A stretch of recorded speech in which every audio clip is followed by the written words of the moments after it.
અરવિંદભાઈ પટેલ, રાજકોટ સમાજ, વૈષ્ણવ સમાજ અગ્રણી. દેવઉઠી 11 છે અને 4 મહિનાના વિરામ પછી વિષ્ણુ ભગવાન અત્યારે આરામ કરીને આજે બધાને દર્શન દેવા પધાર્યા છે.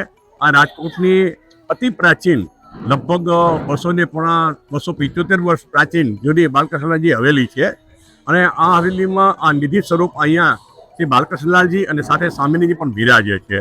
અહીંયા રાજકોટની મોટી હવેલી કહેવાય અને આખા રાજકોટની અંદર બધા પણ પરિવારો અહીંયા બાલકૃષ્ણલાલજીના પ્રભુના દર્શન કરવા માટે નિત્ય નિયમ કરીને આવતા હોય છે. દેવઉઠી 11 છે, અત્યારે બીજા ભોગના દર્શન પણ ખુલી રહ્યા છે.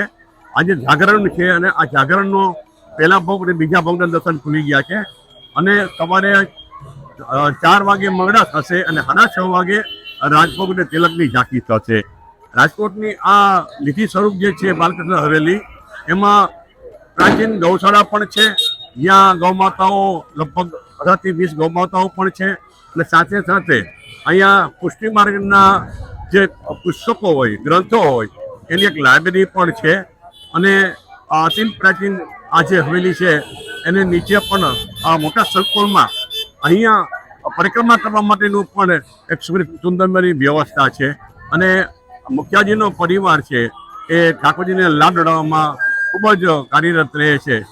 અને આપ જોઈ શકો છો કે આ અત્યારે આટલી બધી ભીડ જેમ જેમ હજી સમય જતો જશે એમ વધુ લોકો અહીંયા દર્શન કરવા આવે છે. આજે તુલસી વિવાહ છે અને ઠાકોરજીના તુલસી વિવાહનો આ પ્રસંગ આજ બધા એનો આનંદ માણી રહ્યા છે.